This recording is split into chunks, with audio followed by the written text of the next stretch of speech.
आज के वीडियो में मैं लेकर आई हूँ आपके समक्ष एक बेहतरीन नॉवेल का explanation far from the madding crowd. तो शुरू करते हैं इस कहानी का एक्सप्लेनेशन मेरी यानी गरिमा की आवाज़ में। ये कहानी है गैब्रियल ओक की, जो 28 वर्ष का है, अनमैरिड है, संडेज को चर्च जाता है, गंभीर स्वभाव का और अच्छे कैरेक्टर का आदमी है। उसके पास खेत हैं और लगभग 250 भेड़ें हैं। ये भेड़ें उसने खरीदी नहीं है, लोन लेकर खरीदी हैं, लेकिन बहुत जल्दी वो इन सब भेड़ों के पैसे चुका देगा। वह एक मेहनती लड़का है। दिसंबर का एक खुशनुमा दिन है। वह खेतों में काम कर रहा है जब पास की सड़क पर एक चमकीले पीले रंग की घोड़ा गाड़ी जाती है। उस गाड़ी पे बहुत सारा फर्नीचर लदा है और उन सब फर्नीचर के ऊपर एक बेहद खूबसूरत लड़की बैठी है। गैब्रियल उसे देख के मुस्कुराता है। लड़की बदले में हल्का सा मुस्कुरा देती है। गैब्रियल उस घोड़ा गाड़ी का पीछा करता है। जब वह गाड़ी रुकती है तो जो घोड़ा गाड़ी का चालक था वह पैसों के लिए उस लड़की से बहस करने लगता है। गैब्रियल ड्राइवर को कुछ पैसे दे देता है और उसे जाने को कहता है। लड़की घर के अंदर चली जाती, वह उसे थैंक्स भी नहीं कहती। ड्राइवर कहता है गैब्रियल से कि लड़की खूबसूरत है और उसे घमंड है अपनी खूबसूरती का। खैर, रात को गैब्रियल बहुत खुश है। वह अपनी झोपड़ी में बैठा है और बांसुरी पे एक खूबसूरत धुन बजा रहा है। अंगीठी की गर्माहट है। वह अपनी भेड़ों को बहुत प्यार करता है, उनकी देखभाल करता है। रात में ही एक भेड़ ने एक बच्चे को जन्म दिया है। पास की एक झोपड़ी से रोशनी आ रही है। ऐसे वहाँ पर रोज़ रोशनी नहीं आती। ये देखने जाता है कि वहाँ आज कौन है। वो एक काऊ शेड है, यहाँ गाय पाली जाती हैं। जब वो झांकता है अंदर जाके देखता है वहाँ पे 2 औरतें बैठी हैं। एक औरत लगभग 50 वर्ष की है, दूसरी यंग है। यंग लड़की जो है उसने एक बहुत बड़ा सा लबादा ओढ़ा हुआ है जिससे उसका चेहरा छुप गया है।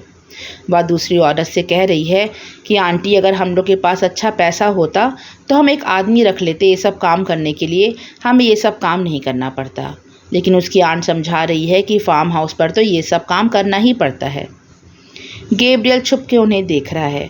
तभी वह लबादा उस लड़की के चेहरे से गिर जाता है और वह देखता है कि ये तो वही खूबसूरत लड़की है जिसे सुबह उसने उस गाड़ी पर देखा था।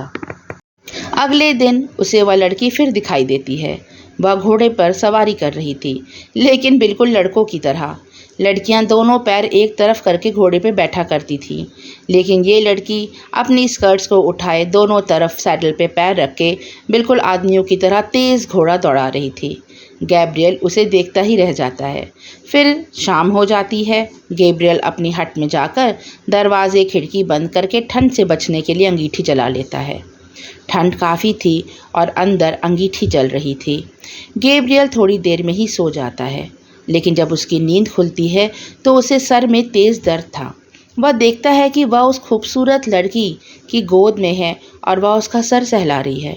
उसे यह कोई सपना लगता है। वह लड़की कहती है कि तुम आज मरते मरते बच गए। तुमने सारे खिड़की दरवाजे बंद करके अंगीठी जला रखी थी।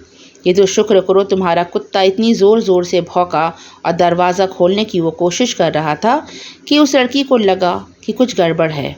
उसने दरवाज़ा खोला तो गैब्रियल अंदर बेहोश हो चुका था। आज गैब्रियल की जान उस लड़की ने बचाई। गैब्रियल उस लड़की से उसका नाम पूछता है। लड़की गुस्सा जाती है और वहाँ से जाने लगती है। वह कहती है कि उसे इस तरह की बातें अच्छी नहीं लगती, लेकिन गैब्रियल उसका नाम मालूम कर लेता है। उसका नाम बैथशेबा था। वह बैथशेबा को रोज़ देखता। उसे बेहद प्रेम होता जा रहा था। फिर वह एक दिन हिम्मत करके एक भेड़ का छोटा सा बच्चा लेके उसकी आंटी के घर जाता है और उनसे कहता है कि वो उनकी भतीजी को पसंद करता है, बैथशेबा से बहुत प्यार करता है, उसे शादी करना चाहता है। लेकिन उसकी आंटी कहती है कि बैथशेबा हाई है इतनी सुंदर कि 10 लड़के उससे शादी करना चाहते हैं, कितने ही लड़के उसे प्रपोज़ कर चुके हैं। गैब्रियल यह सुनकर दुखी होकर लौटने लगता है। तभी पीछे से बैथशेबा उसे आवाज़ लगाती है। वह आंटी के लिए माफ़ी मांगती कि आंटी ने तुमसे बहुत ख़राब तरीके से बात की, और वह कहती कि किसी भी लड़के ने उसे पहले प्रपोज़ नहीं किया, आंटी झूठ बोल रही थी। तब गैब्रियल फिर से खुश हो जाता है और उससे पूछता है कि क्या वो उससे शादी करेगी। तब कहती है बैथशेबा कि वह उससे शादी नहीं कर सकती क्योंकि वह उससे प्यार नहीं करती और वह शादी उसी से करेगी जिससे वह प्यार करती होगी। वह गैब्रियल से कहती है कि वह ज़िंदगी में हमेशा आज़ाद होकर रहना चाहती है। वह हस्बैंड नाम का प्राणी अपने साथ लेकर नहीं घूम सकती। उसे घुटन होती है ऐसे रिश्तों से। गैब्रियल को बहुत आश्चर्य होता है कि एक लड़की ऐसी बातें कर रही है, लेकिन वह चुपचाप घर लौट आता है। बैथशेबा भी 1-2 दिन के बाद वह गांव छोड़ के कहीं चली जाती है, शायद पास के शहर चली जाती है। उसके बाद कुछ भी पता नहीं चलता उसका। लेकिन इधर गैब्रियल के सर पे बहुत बड़ी मुसीबत आ जाती है। गैब्रियल जब सुबह सो के उठता है तो देखता है कि जो भेड़ें उसकी बाहर बंधी रहती हैं बाड़े में, वह तेज़-तेज़ से अपनी घंटियाँ बजा रही हैं, सर हिला रही हैं। ये समझ जाता है कि मामला कुछ गड़बड़ है। इसका कुत्ता भी दिखाई नहीं दे रहा। गैब्रियल देखता है कि वहाँ सिर्फ 50 भेड़ें हैं, 200 भेड़ें तो गायब हैं।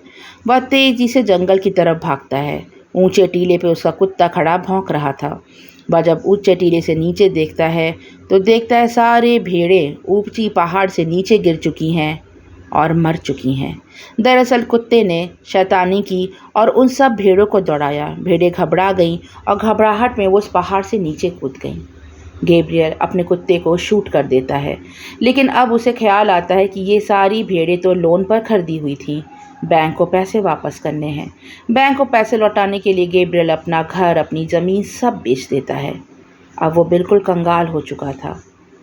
मन ही मन वो शुक्रिया अदा करता है कि बैथशेबा ने अच्छा ही हुआ उससे शादी नहीं की, नहीं तो ये मुसीबत उसे भी झेलनी पड़ती।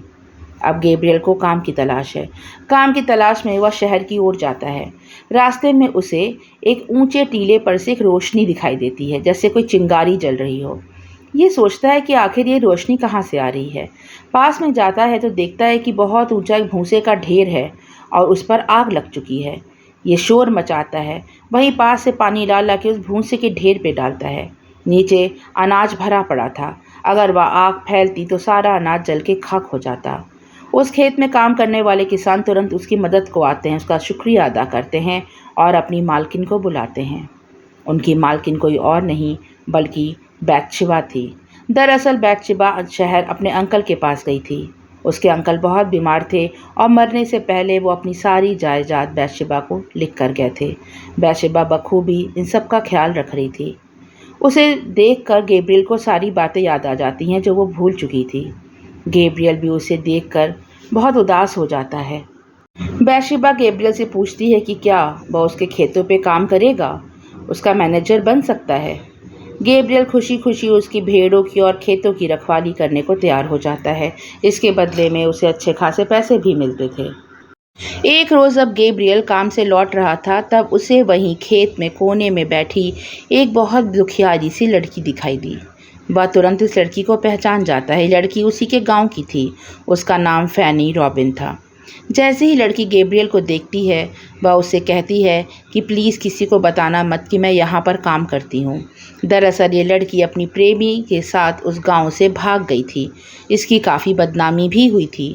गैब्रियल सोचता है कि आखिर ये यहाँ पर क्यों रह रही, इसका प्रेमी कहाँ चला गया। वह लड़की चुपचाप सी बैठी थी, बहुत ही बीमार लग रही थी। गैब्रियल उसे वो पैसे दे देता है जो उसने कमाए थे। वो कहता है शायद तुम्हारी कुछ मदद हो सके। फैनी बहुत खुश हो जाती है। वह गैब्रियल का धन्यवाद देती है और ना जाने रात के अंधेरे में वह कहाँ चली जाती है। दरअसल फैनी ट्रॉय नाम के एक सैनिक से प्यार करती थी। जो पैसे गैब्रियल ने उसे दिए थे उसकी मदद से वह ट्रॉय के घर तक पहुंच जाती है। लेकिन ट्रॉय उसे देख के बहुत खुश नहीं होता। उसे उम्मीद ही नहीं थी कि फैनी उसे ढूंढते हुए उसके घर तक आ जाएगी। फैनी उसे याद दिलाती है कि ट्रॉय ने उससे शादी करने का वादा किया था। ट्रॉय गुस्सा जाता है, कहता है कि वह शादी करेगा लेकिन इतनी जल्दी नहीं। अगर उसने वादा किया था तो वादा अवश्य पूरा करेगा। हफ्ते भर बाद शादी का दिन तय हो जाता है, लेकिन यहाँ फैनी के साथ एक बड़ी ख़राब घटना घटती है। दरअसल जिस चर्च में ट्रॉय ने शादी के लिए रजिस्ट्रेशन कराया था, फैनी दूसरे चर्च में पहुंच जाती है। इधर ट्रॉय चर्च में फैनी का इंतज़ार करता रह जाता है और फैनी जब तक ये बात समझती उस चर्च में आती है जहां ट्रॉय था, तब तक देर हो चुकी थी। ट्रॉय का गुस्सा 7वें आसमान पर था। वह फैनी को मूर्ख, बेवकूफ़ कहता है और कहता है कि अब वो कभी भी उससे शादी नहीं करेगा और गुस्सा होकर वहाँ से चला जाता है। इधर बैथशेबा जिस फार्म हाउस में रहती थी उसके पड़ोस में एक 40 वर्ष का अमीर किसान रहता है। उसका नाम है बोल्डवुड। वो बहुत ही गंभीर है, दयालु है, पर वह बैथशेबा पर कभी भी ध्यान नहीं देता। पार्टीज़ में भी उसको नहीं देखता। बैथशेबा को एक जिद हो जाती है कि आखिर ये जो बोलवुड है ये उसको क्यों नहीं देखता है, सारे लड़के तो उस पर मरते हैं, इससे शादी करना चाहते हैं। इसी ज़िद में बैतशेबा एक खेल करती है, वह एक मजाक करती है। उस दिन वैलेंटाइन डे था। वह एक कार्ड के पीछे मैरी मी लिखकर इसके घर पर भेज देती है। अब मिस्टर बोलवुड को नहीं पता कि ये कार्ड उसे किसने भेजा है। उनके घर पर उस रोज़ एक चिट्ठी और आई थी। वह चिट्ठी फैनी रॉबिन की थी, जो उसने गैब्रियल को लिखी थी। यह दोनों चिट्ठियां लेके वो गैब्रियल के पास जाते हैं। चिट्ठी में फैनी ने गैब्रियल का शुक्रिया अदा किया था और उससे कहा था कि उसके पैसों की मदद से वह ट्रॉय तक पहुंच चुकी है, जो कि एक सैनिक है, उसे बहुत प्यार करता है और जल्द ही दोनों शादी कर लेंगे। तब वह उससे मिलने के लिए ज़रूर आएगी। साथ ही उसने ये भी लिखा था कि ट्रॉय के बारे में वह किसी को कुछ ना बताए। तब वह मिस्टर जो बोलवुड थे उसको बताता है कि ये ट्रॉय कौन है, क्या आप उसे जानते हैं। बोलवुड कहते हैं कि हाँ, उनके पड़ोस में ही रहने वाला है ये ट्रॉय। उसके माता पिता यहीं रहते थे और वो सैनिक है। वो कैसा लड़का है वो नहीं जानते। तब वह बताता है कि जो फैनी यहाँ काम करती थी वो उसके संग शादी करने वाली है। बोलवुड समझ जाते हैं कि ट्रॉय उसे धोखा दे रहा है। कहते हैं कि नहीं, ट्रॉय एक सीरियस लड़का नहीं, मुझे नहीं लगता वह फैनी से शादी करेगा, वह उसे बेवकूफ़ बना रहा है। तभी मिस्टर बोलवुड वो लिफाफा दिखाते हैं गैब्रियल को, जिस पर बैतशेबा ने मैरी में लिखकर भेजा था। गैब्रियल जैसे ही वह एनवेलॉप देखता है तुरंत पहचान जाता है कि ये तो बैतशेबा की हैंडराइटिंग है। वह बताता है मिस्टर बोलवुड को इस बारे में और साथ ही उदास भी हो जाता है। वह समझ जाता है कि बैतशेबा ज़रूर अमीर आदमी से शादी करना चाहती थी, इसीलिए गरीब होने के कारण उसने गैब्रियल को शादी से इनकार कर दिया था। अब मिस्टर बोलवुड सोचते हैं कि आखिर जिस लड़की को उन्होंने कभी ध्यान से देखा तक नहीं, वह उसे शादी क्यों करना चाहती थी। वह अब ध्यान से देखने लगते हैं बैतशेबा को। तब वह देखते हैं कि बैतशेबा कितनी खूबसूरत, कितनी हसीन है और वह उसे अपना दिल दे बैठते हैं।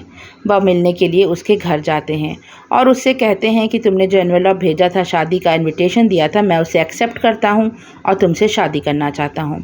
बैतशेबा बहुत शर्मिंदा महसूस करती है। उसने तो सिर्फ एक मजाक किया था। उसे नहीं मालूम था कि मिस्टर बोलवुड इतना सीरियसली ले लेंगे इस चीज़ को।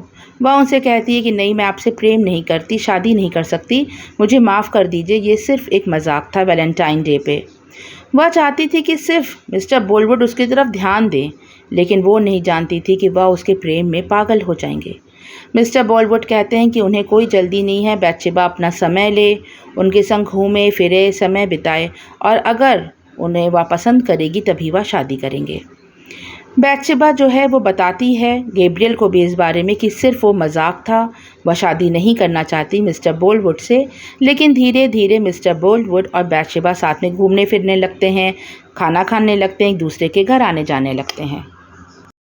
गैब्रियल जब इन दोनों को बहुत खुश देखता है तो वह गुस्से में एक दिन बैतशेबा से कह ही बैठता है कि अगर मैं भी अमीर होता तो तुम मुझसे भी शादी कर लेती। बैतशेबा इस बात पे बहुत नाराज़ हो जाती है गैब्रियल से और उसे अपने फार्म से निकाल देती है। लेकिन कुछ ही दिनों के बाद उसकी जो शीप्स थीं उसके फार्म पर, वो बहुत बीमार पड़ जाती हैं और ना चाहते हुए भी बैतशेबा को वापस गैब्रियल को रिक्वेस्ट करके बुलाना पड़ता है। गैब्रियल फिर से आकर इसका फार्म और उसकी भेड़ें संभालने लगता है। इधर वो जो सोल्जर ट्रॉय था जिसने फैनी को धोखा दिया था, वह छुट्टी बिताने के लिए इसके पड़ोस में आया हुआ है जहाँ पर बैतशेबा रहती है। ट्रॉय बात करने में बहुत उस्ताद है। वह बातों के जाल में बैतशेबा को फंसा लेता है। वह एक प्ले बॉय किस्म का लड़का है। बैतशेबा उसकी बातों के अंदाज, उसकी खूबसूरती, उसकी तलवारबाजी, ये सब देखकर फिदा हो जाती है और दोनों डेट करने लगते हैं। जब ट्रॉय शहर से बाहर जाता तो बैतशेबा भी उसके साथ साथ जाती। गैब्रियल उसको आगाह करता है बैतशेबा को कि ये लड़का ट्रॉय जो है धोखेबाज है, इसने कई लड़कियों को धोखा दिया है, ये उससे दूर रहे। लेकिन बैतशेबा उसके प्रेम में इतनी पागल थी कि किसी का भी कहना नहीं मानती। जब मिस्टर बोलवुड को ये सब मालूम पड़ता है तो वो अंदर से टूट जाते हैं, क्योंकि गांव में अब सब लोग जानते थे कि बोलवुड और बैतशेबा की शादी होने वाली है। इसीलिए उन्हें ये लगता है कि हर तरफ उनकी बदनामी होगी, उनकी किरकिरी होगी कि उनकी प्रेमिका तो किसी सोल्जर के साथ भाग गई है। एक रात ट्रॉय जब आया होता है उसी गांव में, तब मिस्टर बोलवुड उससे मिलते हैं और उससे कहते हैं कि उन्हें पता है कि उसने फैनी को धोखा दिया है और बैतशेबा के साथ भी वह वही करना चाहता है। वह उसे पैसे की लालच देते हैं कि कुछ पैसे ले ले और फैनी से शादी कर ले और बैतशेबा का पीछा छोड़ दे। तब ट्रॉय ज़ोरों से हंसने लगता है। वह कहता है कि वह जानता है कि बैथशेबा उसकी प्रेमिका है, लेकिन उसकी प्रेमिका को तो वो अपने बिस्तर तक ले जा चुका है। ये बात सुनकर जो मिस्टर बोल्डवुड थे वो बहुत नाराज़ हो जाते हैं, उसका कॉलर पकड़ लेते हैं। तब ट्रॉय एक पेपर का टुकड़ा निकालता है अपनी पॉकेट से और दिखाता है मिस्टर बोल्डवुड को कि देखिए, हम लोग की शादी तो हफ्तों पहले ही हो चुकी है। हम लोग ने गुपचुप रूप से शादी कर ली है। जब मिस्टर बोल्डवुड वो पेपर का टुकड़ा देखते हैं तो उनका दिल टूट जाता है। देखते हैं कि उनकी प्रेमिका ने चुपचाप से ट्रॉय से शादी कर ली थी। शादी के बाद जो बाथशेबा थी और ट्रॉय उसी के फार्म हाउस में रहने लगते हैं और ट्रॉय बाथशेबा के सारा जो काम काज था, पैसे रुपए था, उसकी देखभाल करने लगता है। लेकिन इन लोग के बीच में अक्सर लड़ाई हो जाती, कभी पैसे को लेके, कभी मैनेजमेंट को लेकर। और एक बार ऐसा हुआ कि बहुत कस के तूफान आया। उस रात ट्रॉय ने कुछ भी ध्यान नहीं दिया खेतों का, क्योंकि अनाज पूरा तैयार था। तब गैब्रियल ने अपनी जान लगा के सारा अनाज बचाया बाथशेबा का, उसे कवर्ड किया और जितने भी पैसे थे वो सेव हुए, नहीं तो बहुत बड़ा नुकसान हो जाता। उस रात बहुत परेशान हो गई थी बाथशेबा ट्रॉय का बिहेवियर देख के कि वो शराब के नशे में धुत पड़ा है, उसे खेतों की कोई चिंता नहीं। तब उसने गैब्रियल को वो राज की बात बताई थी कि उसने आखिर ट्रॉय से शादी क्यों की। वह ट्रॉय से इतनी जल्दी शादी करना नहीं चाहती थी, लेकिन ट्रॉय ने इसे ब्लैकमेल किया था कि अगर वह तुरंत शादी के लिए तैयार नहीं हुई तो एक बहुत खूबसूरत हसीन लड़की है, वह उससे शादी कर लेगा। बाथशेबा बहुत जलन महसूस करने लगी कि उससे भी हसीन कोई लड़की है जिसे ट्रॉय पसंद करता है, और तब उसने तुरंत शादी के लिए हाँ कर दी और उसे अब इस चीज़ पर अफसोस हो रहा है। लेकिन गैब्रियल इस बात पर कुछ भी रिएक्शन नहीं देता, क्योंकि पहले ही बाथशेबा को जो इस चीज़ की वार्निंग दे चुका था कि ट्रॉय अच्छा आदमी नहीं है। एक दिन पार्टी से ट्रॉय और बाथशेबा लौट रहे थे। उनके बीच में फिर से कुछ बहस चल रही थी पैसों को लेके। तभी अचानक से वो जो गाड़ी थी वो रुक जाती है। एक बहुत बेचारी दुखियारी सी लड़की सड़क के किनारे खड़ी है। वह प्रेग्नेंट है। वह और कोई नहीं, फैनी रॉबिन है। उसे देखते ही ट्रॉय जल्दी से गाड़ी से उतरता है और कोने में जाके उससे बातें करने लगता है। बाथशेबा ठीक से फैनी को देख भी नहीं पाती। वह फैनी को देता है आश्वासन कि वह उससे आके जल्दी ही मिलेगा, वह परेशान ना हो। फैनी वहाँ से चली जाती है। अगले दिन बहुत ही दुखद खबर मिलती है बाथशेबा को कि फैनी ने सुसाइड कर लिया है। जब ये देखती है, उसकी घड़ी होती है जो ट्रॉय की, वही टेबल पर रखी होती है। एक गोल्ड क्लॉक होती है जो कमर में टांग के चलते हैं। तब वह बैठे बैठे उस घड़ी को यूं ही खोल रही थी, जब देखती है कि पीछे एक बालों का टुकड़ा, छोटे से बालों का गुच्छा रखा हुआ है उसकी घड़ी में, जो बिल्कुल सुनहरे रंग के हैं। तो उसको याद आता है कि फैनी के बाल भी सुनहरे रंग के थे। ये पूछती है ट्रॉय से कि ये किस लड़की के बाल हैं। ट्रॉय बिल्कुल घबरा जाता है। वो कहता है तुम्हारे ही तो बाल हैं। कहती नहीं, मेरे बाल तो काले हैं। क्या ये उसी लड़की के बाल जिसे तुम प्रेम करते हो? तो कहता है हाँ, ये उसी लड़की के बाल हैं। तो कहती है कि इस बालों के संग कोई खूबसूरत कैसे लग सकता है। ट्रॉय कुछ नहीं कहता और चला जाता है। अगले दिन जब फ्यूनरल में जाती है बाथशेबा तो बहुत ध्यान से फैनी की कब्र को देखती है, उसके कॉफिन को देखती है, और कॉफिन पे लिखा था फैनी विद अ चाइल्ड। तब जाके बाथशेबा को मालूम पड़ता है कि फैनी बेचारी तो प्रेग्नेंट भी थी। वह उसके बालों को ध्यान से देखती है। वह बाल बिल्कुल वैसे ही थे जैसे ट्रॉय की उस घड़ी के अंदर रखे थे। वह सब मामला समझ जाती है। वह ट्रॉय से डायरेक्टली पूछती है कि फैनी तुम्हारी क्या लगती थी, और जो इसका बच्चा था क्या तुम्हारा बच्चा था? ट्रॉय बहुत इमोशनल हो जाता है उस समय और कहता है कि वह फैनी से बहुत प्यार करता था और ये बच्चा भी उसी का है। वह जो कॉफिन में फैनी की लाश रखी थी वह उसे किस भी करता है, उसके अपने बच्चे को भी किस करता है। तब बहुत घबरा जाती है बाथशेबा। वो कहती नहीं नहीं, मैं तुम्हारी वाइफ हूँ, तुम सिर्फ मुझे प्यार करो। मैं नहीं देख सकती कि तुम किसी और को मेरे सामने किस करो। तब ट्रॉय बहुत गुस्से में आ जाता है। कहता है उसने बहुत बड़ी गलती की बाथशेबा से शादी करके। फैनी उससे कितना प्रेम करती थी, वह उसके बच्चे की माँ भी बनने वाली थी। काश उसने फैनी का कहना मान लिया होता और उससे विवाह किया होता। ये कह के ट्रॉय बाथशेबा को छोड़ के चला जाता है। कुछ दिनों तक ट्रॉय का कुछ भी पता नहीं चलता। अचानक एक दिन ट्रॉय के कपड़े और उसकी घड़ी समुद्र के किनारे मिलते हैं। सबको लगता है कि समुद्र में तैरने गया होगा ट्रॉय और वहीं डूबकर मर गया। उसकी लाश नहीं मिलती, लेकिन ट्रॉय मरा नहीं था। वह दरअसल एक जहाज़ पर बैठ के चुपचाप भाग गया था और एक गुमनामी की ज़िंदगी जी रहा था। बाथशेबा बहुत दुखी रहती थी। जो मिस्टर बोल्डवुड थे उनके मन में फिर से उम्मीद जागती है कि शायद अब बाथशेबा अकेली हो गई है और वो उससे शादी कर ले। मिस्टर बोलवुड का जो किरदार है, सच में बहुत पिटी आती है इनके ऊपर, क्योंकि बेचारे हमेशा किसी भी हालत में बैतशेबा से शादी करने को तैयार रहते थे। इस पर बैतशेबा कहती है कि 7 सालों तक वो अपने पति का इंतज़ार करेगी, शायद ट्रॉय ज़िंदा हो, क्योंकि उसकी लाश तो नहीं मिली। अगर 7 सालों तक वह वापस नहीं आएगा तभी वह शादी के बारे में सोचेगी। लेकिन मिस्टर बोलवुड उसे किसी भी तरह हाँ करवाना चाहते थे। वह 7 सालों तक बैतशेबा का इंतज़ार करने को तैयार थे। वह उससे कहते हैं कि वह 7 साल इंतज़ार करेंगे, बस वो हाँ कह दे। मिस्टर बोलवुड को अब किसी चीज़ का ख्याल नहीं था, ना अपने खेतों का, ना अपनी भेड़ों का। उनका सारा काम गैब्रियल ही संभालता और एक तरह से वह उनका बिजनेस पार्टनर बन चुका था। मिस्टर बोलवुड तो बस यही चाहते किसी तरह बैतशेबा हाँ कर दे कि 7 सालों के बाद वो इस चीज़ की कसम खा ले कि वह उन्हीं से शादी करेगी। इसी सिलसिले में एक बार वो बैतशेबा के संग शहर एक प्ले देखने जाते हैं। अब इस प्ले में एक नायक होता है, कोई उसे पहचान नहीं पाता, लेकिन वो नायक कोई और नहीं, वही ट्रॉय था, बैतशेबा का पति, जिसे सब मरा समझ रहे थे। उसने अपना गेटअप इतना चेंज कर रखा था कि कोई उसे पहचान नहीं पाता, लेकिन ये बैतशेबा को पहचान जाता है। बैतशेबा बेहद खूबसूरत लग रही थी। उसके मन में फिर से उमंग जगती है कि है तो ये मेरी पत्नी ही, क्यों ना मैं इसे फिर से हासिल कर लूँ, इतनी खूबसूरत पत्नी है मेरी। इधर बैतशेबा फिर से लौट आती है। रास्ते भर मिस्टर बोलवुड उससे सिर्फ यही कसम लेना चाहते थे कि वो ये कह दे कि 7 सालों के बाद वह उससे विवाह करेगी। उसके लिए उन्होंने एंगेजमेंट रिंग भी बनवा ली थी और बहुत सारे कपड़े बनवा के ट्रंक में रखे हुए थे, जिस पे लिख रखा था for my wife 7 year later. सब लोग उन्हें अब पागल समझने लगे थे। इधर क्रिसमस का सेलिब्रेशन आता है। बैतशेबा काफ़ी परेशान हो चुकी थी मिस्टर बोलवुड से, क्योंकि वो हमेशा एक ही बात करते। उस रात वो पार्टी में जाना भी नहीं चाहती थी, लेकिन अगर वो नहीं जाती तो मिस्टर बोलवुड उसके घर उसको इनवाइट करने आ जाते। वह वहाँ पे जाती है तब मिस्टर बोलवुड उसे एंगेजमेंट रिंग दिखाते हैं। कहते हैं सिर्फ आज रात के लिए, मेरा मन रखने के लिए, एक दिन के लिए तुम ये एंगेजमेंट रिंग पहन लो। बैतशेबा वह रिंग पहन लेती है।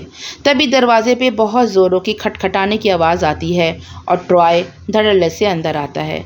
उसने एक बड़ा सा चोंगा पहना हुआ है। बैतशेबा उसे देखकर तुरंत पहचान जाती है, लेकिन मिस्टर बोलवुड नहीं पहचान पाते। वह उसे कहते हैं आओ अजनबी आदमी, आओ तुम भी पार्टी में शामिल हो जाओ। लेकिन ट्रॉय तो बहुत गुस्से में था। वह सिर्फ बैतशेबा को लेने आया था। वह बैतशेबा का हाथ पकड़ता है और उससे कहता है फ़ौरन मेरे साथ चलो। ये बात मिस्टर बोलवुड को बिल्कुल अच्छी नहीं लगती। वह समझ तो जाते हैं कि ये कोई और नहीं ट्रॉय है। वह बैतशेबा से कहते हैं कि जाओ अपने पति के साथ जाओ। लेकिन बैतशेबा को तो उम्मीद थी कि ट्रॉय जब भी वापस आएगा वह वजाहत देगा कि वो क्यों इतने साल तक गायब था, उससे प्यार से बातें करेगा, उससे रिक्वेस्ट करेगा साथ चलने की, लेकिन वह तो उसे ऑर्डर्स दे रहा था। बैतशेबा ऑर्डर्स लेने की आदी नहीं थी। वह अपना हाथ पीछे घसीट लेती है तो फिर से ट्रॉय तेज़ी से उसका हाथ ज़ोरों से पकड़ता है और घसीटने लगता है। ये बात मिस्टर बोलवुड से बर्दाश्त नहीं होती और वो अपनी गन निकालते हैं पॉकेट से और ट्रॉय को वहीं शूट कर देते हैं। ट्रॉय वहीं दम तोड़ देता है और मिस्टर बोलवुड वहाँ से बाहर चले जाते हैं। उसके बाद मिस्टर बोलवुड कहाँ रहते थे, क्या करते थे, किसी को नहीं पता। कुछ दिनों के बाद मालूम पड़ता है कि उन्हें उम्र कैद की सज़ा होगी, क्योंकि उन्होंने ट्रॉय का कत्ल किया था।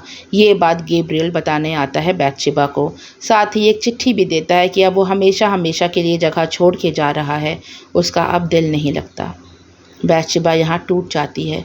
अगर गैब्रियल भी चला गया तो उसकी ज़िंदगी में उसका सहारा कौन बचेगा। हमेशा सा वह इंडिपेंडेंट औरत बन के रहना चाहती थी, लेकिन आज उसे किसी का सहारा चाहिए। वह गैब्रियल से कहती है कि मैरी मी, मुझसे शादी कर लो। गैब्रियल कहता है क्यों? मैंने इतने साल पहले तुमसे जब ये बात कही थी तब तुम मुझे इडियट समझती थी, स्टूपिड समझती थी, फुलिश समझती थी।